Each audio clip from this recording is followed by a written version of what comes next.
Welcome to Emotional Detox Podcast, where our mission is to get the world feeling again.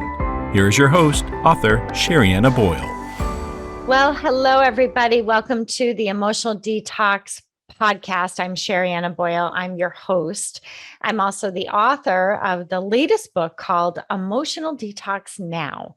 NOW, right now. And inside that book, I've got 135 emotional detoxes for you. They're quote unquote practices, but I just want to be clear. They are emotional detoxes. I wrote 135 of them. And I just wanted to take a moment to just say, well, number one, Happy New Year.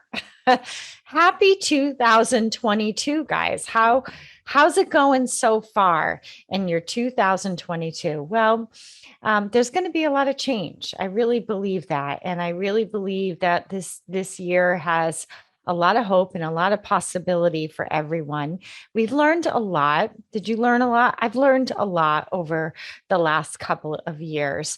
And I just wanted to talk about something that's been coming up to be cleansed. And that's a phrase that I often use. I say, what's coming up to be cleansed? It's my version. Instead of saying, what's the problem? What's wrong?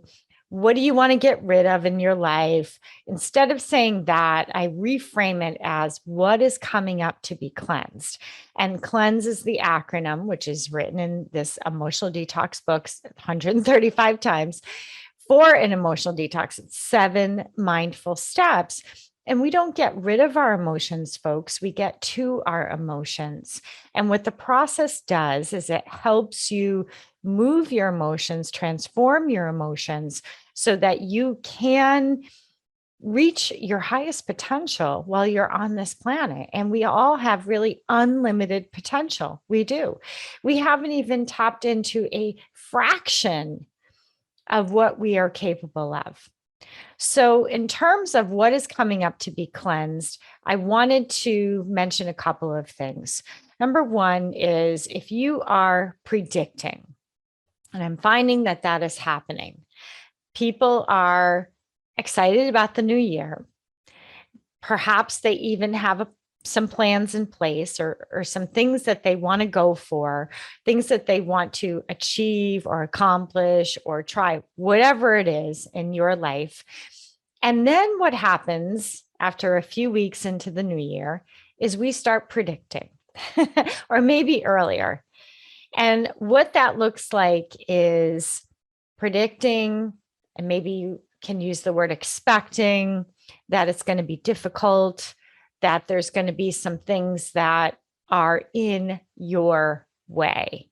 And I want to bring that to your attention right now, because if you are thinking that some things like people, time, situations are in your way, then my friends, you are focusing on blocks.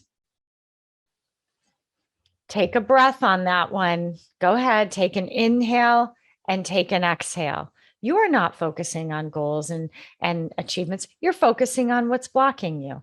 And I want to redirect you here on the podcast today.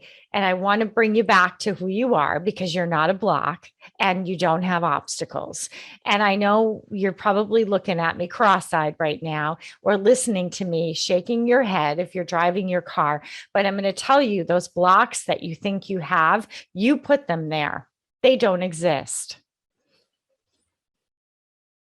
Take a breath on that one.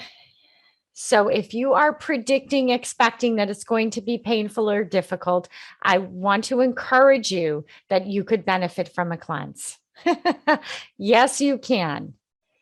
And I want to redirect you back to who you are. The more you go in that direction, that this is an obstacle or block, what's going to happen is you are going to split. You're going to separate.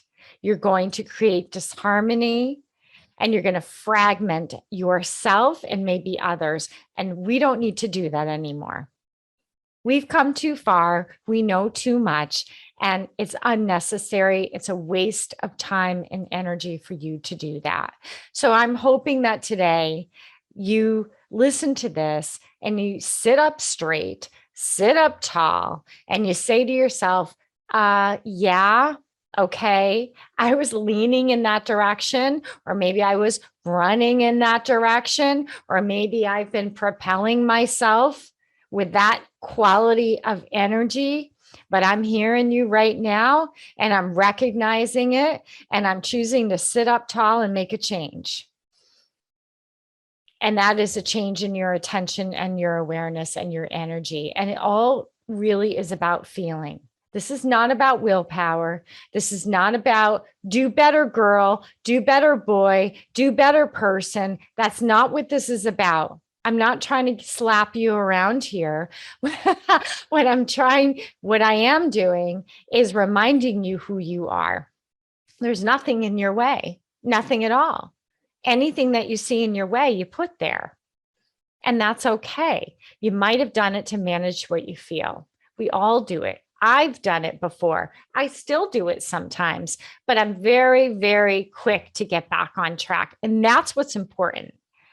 The cleanses will help you. They will help you absolutely stick with it. It's a process.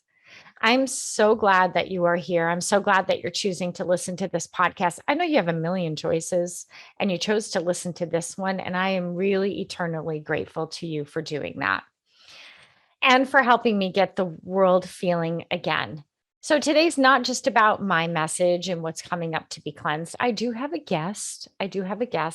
And she is a transformational coach herself. I'm really looking forward to introducing you to her and really hearing what she has to say about stress. So if you're stressed out, you've come to the right place. And in a moment, I'm going to be introducing you to Denise Zack. Welcome, Denise Zack, to Emotional Detox. Thank you. Thanks for having me. Oh, you're so welcome. So, let me just tell the audience a little bit about you. So, everyone, Denise is a certified life coach, a meditation instructor, a registered 200-hour yoga teacher, and she also worked as a licensed professional counselor for Southern Connecticut State University for 20 years. She since has retired from that and now is based in private practice in her wellness-based consulting, meditation, mindfulness, and yoga for both individuals and businesses alike and corporations. She's also got a book.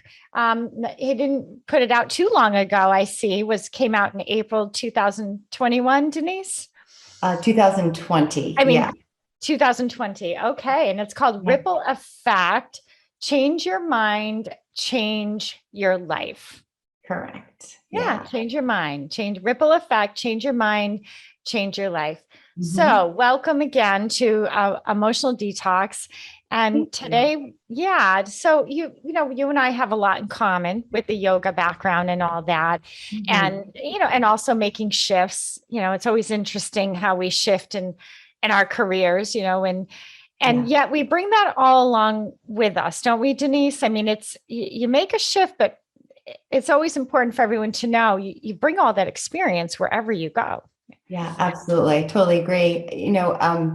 I feel like I view it almost like a staircase, right? It's like you've got all the steps that you've taken and you'll never lose those. You'll never lose the experiences, the expertise that you've developed, or even just the observations that you've made over the years. You take it with you and it all becomes part of, I think, part of who you are as a person, as a professional, and hopefully the staircase is leading to the place you want it to go to, just to help. I think for me, I've always wanted to just keep learning and keep bettering myself and bettering the clients and the people and the organizations that I work with as well, and helping them take steps forward or steps up, however you want to envision it. So I Yeah, agree. it is an interesting journey, but I like to point that out because I think sometimes people think of shifts or changes as I'm leaving one thing for another thing. And it's also what makes us unique and different from another person who's teaching mindfulness and yoga and meditation, because there's a lot of different practitioners out there. And knowing that everybody does have their own uniqueness, right? So you bring all those 20 years of working at a university. You know, we have something in common. I'm at a college, very, very, very part-time adjunct professor there. And it does help because I always say it's such a blessing because I get to hear what's going on with people. You know, I'm at a community college, so I get to meet people from all different backgrounds, and some people going back to school 20 years later. And so I just I just felt that was important to point that out. Yeah.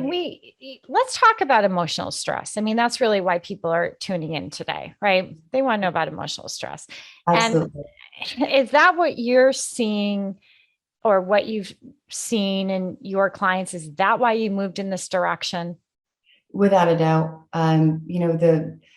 Over the years, depression used to be the number one reason that people came into the center, and they're the biggest presenting issue.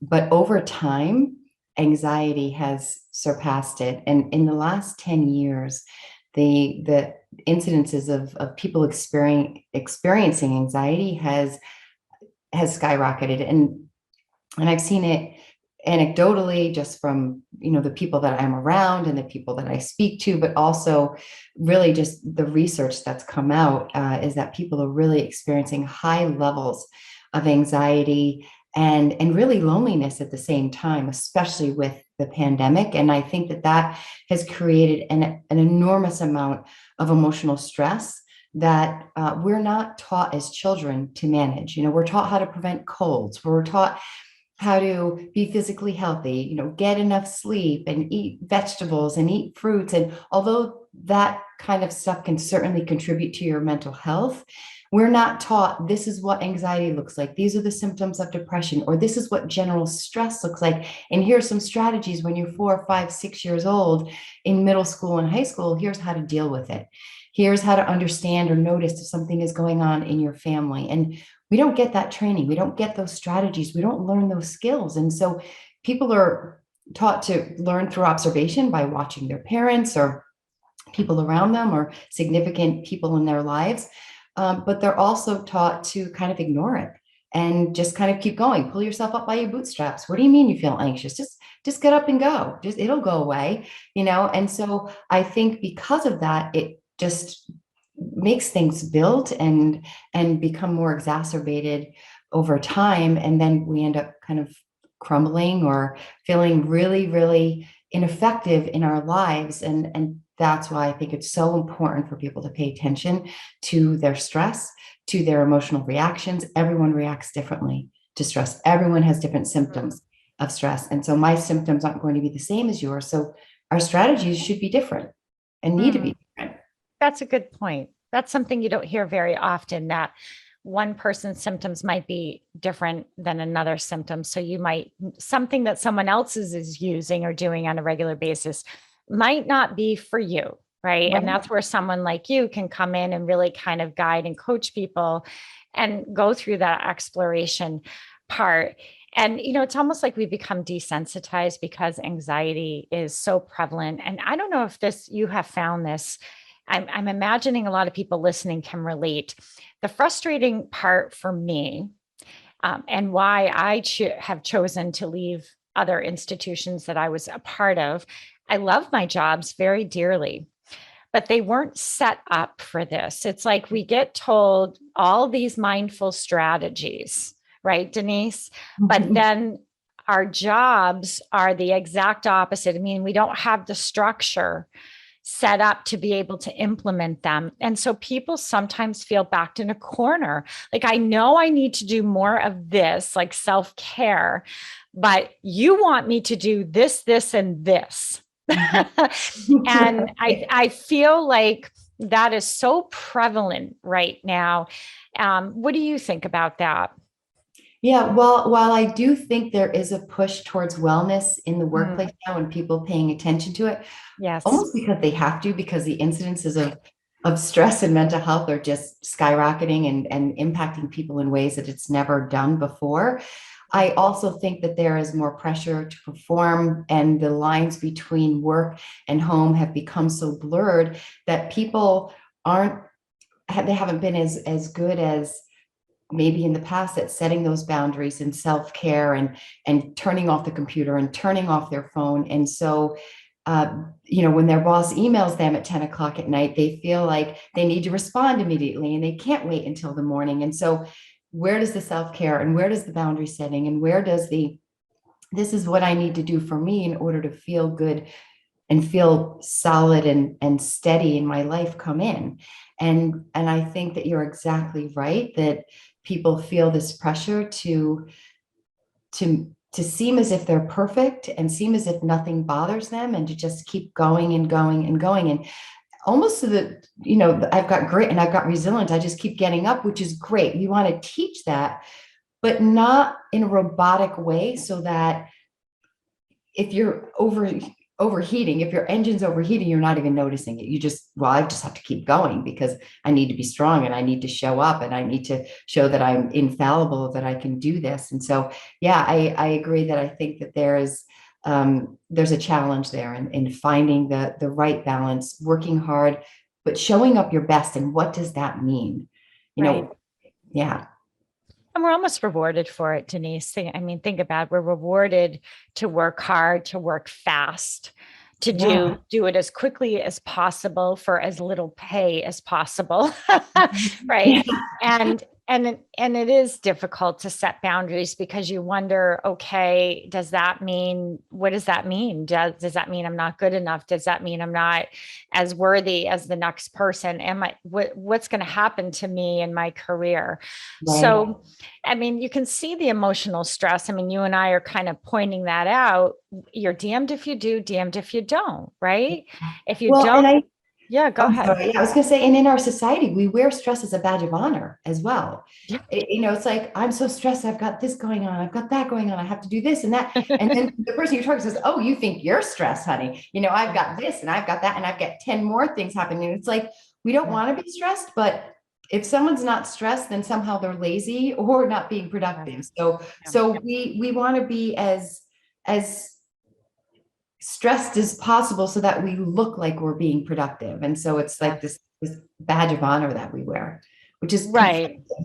So true. So true. We rattle off all the things we have to do or we did do as a way to sort of prove our worth to the world. So what do you say? What have you found in terms of practices? Let's talk about emotional stress. What is the first step for people that you see? So if they know that they're emotionally overwhelmed, you talk about anxiety. We know that comes with overwhelm, feeling out of control. We know that it overlaps with depression. Where do you begin, Denise? If somebody's listening right now, where do you suggest? So the first thing I want to do for people when they start working with me is self-awareness. You have to know what your pain points are. You have to know what your triggers are. You have to know what has happened in your past that has contributed to the belief system and the operating system that you have now as an individual. You have to know what your stress symptoms are, as I mentioned before, because if you don't understand it, if you're not aware of, when I get stressed, I get a headache. I know that when I get a headache, it's because of three things. Either I haven't slept enough, I haven't had enough food or water, or I'm stressed. And so when I get a headache, I'm asking myself, okay, did I not sleep well? Did I have enough water today? Or am I stressed? Have I been at the computer with my shoulders shrugged up towards my ears because I've got this report to get out or this presentation to do and I'm feeling stress around it and it's caused a headache? And so I want people to understand and be self-aware. It is so critically important because if you can take a step back from yourself for two reasons. Number one, you're observing how you're operating and how you're showing up to your day. And that's critically important so that you can know when you're triggered. You can know when the symptoms come up. Oh, hey, let me pay attention to that. But also, when you take a step back from yourself, you're activating a part of the brain that's actually responsible for being more logical and calming you down. So that's where mindfulness lives. Mindfulness lives in a part of the brain that's responsible for this logical kind of good, better, and best decision making. And that's a great place to operate out of, as opposed to the part of the brain where stress lives that wants to freak out. And so I teach people the parts of the brain. I teach them their stress symptoms. I teach them their stress responses. And then we move forward with kind of what strategy specifically will work for them. I find that so effective. I have 3 daughters, and I'm a huge fan of coaches, and I've always been very generous with my girls. Like, okay, let's look at this. When I see them, and as a mom, we see the moodiness. I know we tend to blame it on their age and things like that. But I've really been able to observe, the negativity. You pick that up. You're like, what's going on here? Something's going on, feeling overwhelmed, or maybe even a little depressed, or a little, uncertain. And it's been interesting.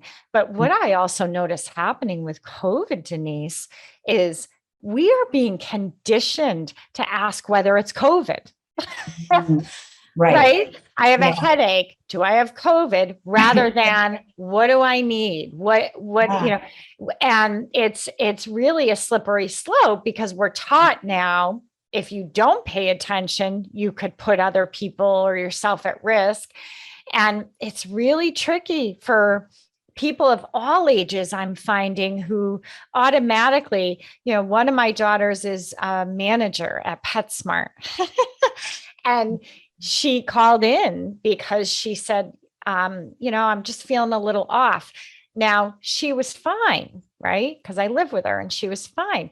And I think what it was is she just was feeling overworked, right? Mm-hmm. But in her mind, she's saying, I know I've been around people with COVID. Maybe I ought to take a day off. Don't you find that interesting? Yeah, I think just the way that our world is operating right now, in addition to people feeling overworked because people are calling in more, people don't want to work, or people aren't vaccinated and can't work. I think also people have pandemic fatigue. They're just exhausted thinking about it all the time. Like, do I have the virus? Did I get it from somebody? Who am I going to give it to? Who am I going to make sick? What's going to happen? Am I going to get super sick? Am I going to end up in the hospital? And so all of these fears and worries, and I touch this in the store, where's the sanitation machine in the store? And do I have to wear a mask? There's so much overload. It's like we were already stressed as a society. Yeah, we were already stressed as a society. And now we throw the pandemic, and people are they're exhausted. They're overwhelmed and exhausted. And your book is timely because it's ripple effect, right? I mean, your book is called Ripple Effect, Change Your Mind, Change Your Life. I think what we're finding is collectively there is a ripple effect, right? Absolutely. It is rippling out all of this fear and anxiety. No doubt. It's like catching a cold, right? And it's impacting our state of mind, our mental state of mind. Yeah. So in terms of this ripple effect, emotional stress, I know you say self-awareness. We're aware that we've got to go beyond, do I have COVID? Right, Denise? Yeah. Yeah. Like cross-check that, but don't stop there, right? Right. Be aware. And I specifically titled the book Ripple Affect with an A because of the emotional piece. The affect is your emotion, and it's more than just an effect. I wanted people to think beyond effect, like how we affect other people, but what is our affect that is rippling out from us, but also impacting us internally. So that was a critical piece of why I titled the book that way. And yes, it is so super important. We don't want to, I'm not encouraging overthinking about everything in the world, but just doing kind of you do self-care diligence, right? Okay. Could it be COVID? All right. We do have to do that because that's just the state that we're in, but take a deep breath and really think about your own state and what's been going on for you. What has your thought process been? What have your automatic reactions been? And could this be really just a stress response? And I don't mean just like it's a Yes. new thing, but could it be Right. a stress response that you need to pay attention to as opposed to the virus or something else? And that's what you might not get from your doctor. I don't know how doctors are handling it out there, but I know that they're hyper focused on, because people are coming to them with, do I have COVID? Do I not? So of course that puts them in a position where they're exclusively forced to focus on that. So let's just take the example of my daughter, Denise. Okay. So she thinks, okay, I bet she knows she's been around people. She stays home. She realizes it's not COVID, right? Yeah. Yeah. Then what? Right. Any suggestions? If you realize, okay, this is emotional stress, I'm Right. fine, right? Yeah. Now what do I do? Any tips?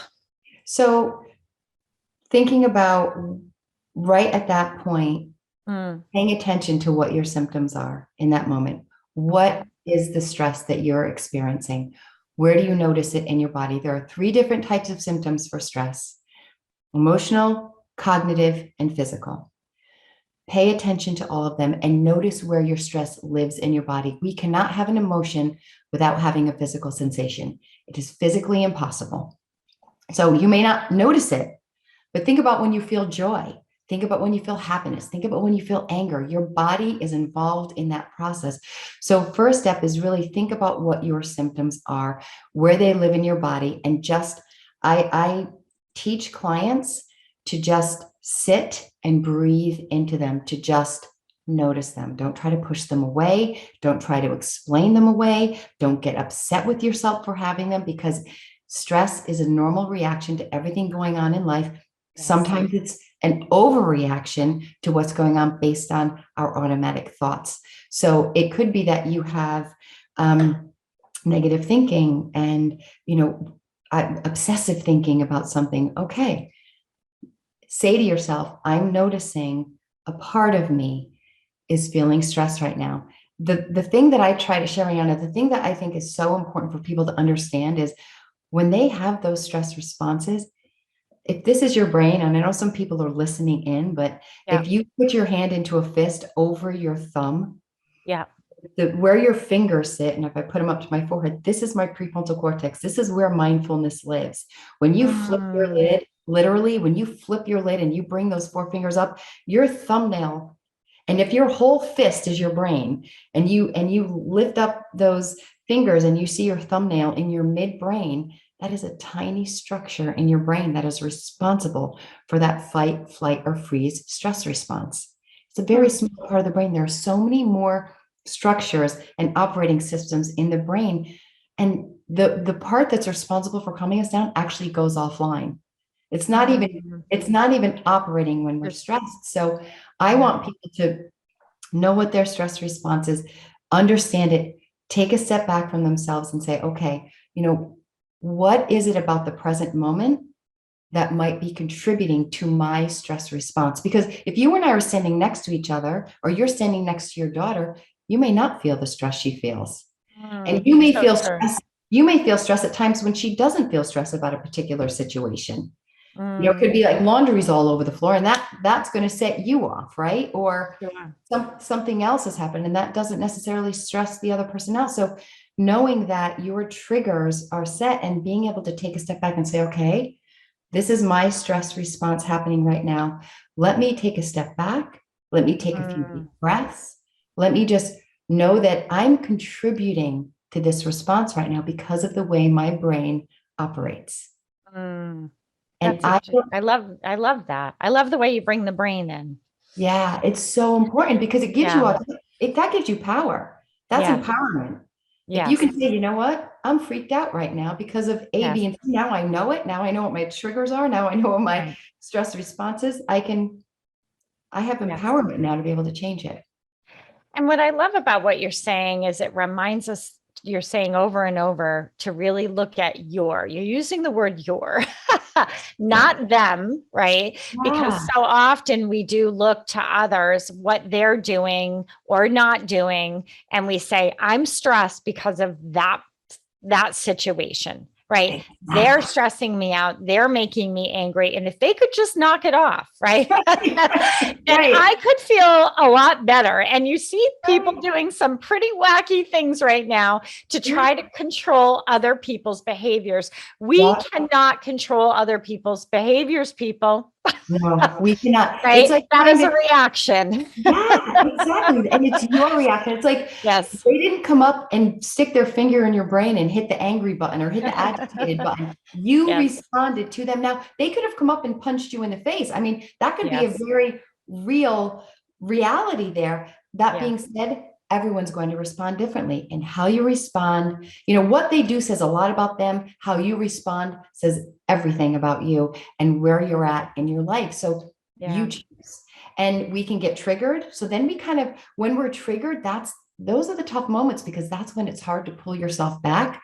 Because Mm. once that operating system has been kind of triggered and that stress response has started, those neurotransmitters are flowing through your body like sugar or alcohol, and they need time to work themselves out. So we've got to learn to insert mindfulness before, right? If this is the stimuli making us mad, in quotations, right? Yeah. This is your response. Mindfulness comes in here. It's Right. you being aware of what your triggers are and noticing when you get upset. Okay, hang on a minute. What's going to be the most skillful in this moment? How do I Yeah. want to respond? And even preparing yourself, because most of the time we know the kinds of things that are going to upset us. I know it's Sure. going to trigger Oh, me. we And could. I can Yeah. decide before I walk through that front door, even if I know that, something's going to be in the house or a certain person's going to be visiting that triggers me, I can say, you know what, today I'm not going to be triggered. I'm going to decide, let them have it. That's their stuff. I'm not going to be triggered by their stuff anymore. I want to decide how I want to respond. So you're really pointing out that you have to make a choice, right? I mean, there is a part of us that has to say, I'm choosing a different pathway. And then you have to build some skills to be able to really harness that choice, or give yourself the strength to stick to it, because it's so easy to abandon it. The thing about triggers that is really can be very sad is when we get in a triggered state and we start reacting and we start blaming, or however we do that, we start shutting down. That's a sign that we're starting to lose ourselves. And Yeah. those are states that can be really risky, because those are times where we might say something or do something that is absolutely not a match to who we are truly, right? That's really, we can engage in behaviors and you don't even recognize yourself. And that's a sad day when somebody starts to lose their sense of who they are because their triggers have gotten so out of control. So Yeah. what you're saying is we got to come back. You got to learn about the brain, which your book talks about. Ripple effect, everyone, just so you know, our book's Ripple Effect, Change Your Mind, Change Your Life. You got to really understand your brain, go to learn mindful ways. Yeah. And really, understanding that we have brain patterns that have developed over the course of time. And you can develop a brain pattern that's morphed into a belief and an operating system that started when you were 4 or 5 years old. And and that pattern, if say something happened, say your parents got divorced when you were 4 or 5 years old, and the last thing you remember, or the things you remember before their divorce, was that the parents were fighting over you. And as an adult, you know that the divorce had nothing to do with you. But as a child, you could take that on and say, I'm a bad person. I should have behaved better, and develop perfectionism, or I can never let anybody down, or I better not say anything that's going to ruffle anybody's feathers, because then I'm going to lose them. there are so many beliefs that can come from that. And then you can start operating in the world that way. And as an adult, you can continue that. Once we develop that operating system, we continue to repeat it over and over and over again. That gets ingrained. And my book helps you walk through that to undo those unhealthy patterns, to first become aware of them. Like, why am I defensive whenever someone challenges a thought that I have? Or why am I jealous with my significant other? Or why do I have such trust issues? Or am I so controlling? Or why am I so lackadaisical when I have an important project to do? There's usually a reason and a pattern for it. And I want people to understand it. I want them to learn it. I want them to be able to have a practice for being able to identify in the moment when it's happening, and then specific steps and strategies to work through it and undo it, so that you can change those neurons. Because the neurons actually, once they fire together in an initial trauma or challenging situation, they wire together. We've got all these brain patterns. And so it's hard to start a new one. You can't just decide one day. I mean, we can, and there are people who just say, you know what, that's it. I'm doing something different. Right. But it's really hard. Yeah. And you need support. Is what you're saying. You need support. And I think books can be a real blessing right now for all of us. It gives us a chance. I know I have stacks of books, right, waiting for me to open them up, and and writing and journaling and getting outside. And the bottom line is, we, just like we have patterns in us as adults, we're forming these beliefs and patterns for children right now, right? The way that we respond. And it's so important that we all come together, now more than ever, because we're raising children who are forming some really scary belief systems, possibly, about how they impact the world and the choices they make and what's going on around them. But we have the power to change that. And mindfulness definitely is one of the many things that we can do. Thank you so much for sharing all your wisdom and for doing the work that you do, Denise. Thank you. Thanks so much for having me. And it was a pleasure talking with you. My book is on Amazon. If you put in Denise Zack Ripple Affect, it'll pop up, but you can also go to denisezacklifecoach.com to get and the book is there. And there's also free meditations. I like to highlight that. There's free meditations on my website, and there are self-help resources that people can use as well. So thank you so much for having me. Well, thank you. Thank you so much for coming on. And thank you, everyone, for listening to Emotional Detox. I know there's a lot of podcasts out there, and I really appreciate that you choose to tune into this one. Remember, your emotions matter. Processing them matters more. Until next time. Thank you. Thank you for listening. To grab a copy of Sherianna's book or to join her weekly live meditation, go to sheriannaboyle.com.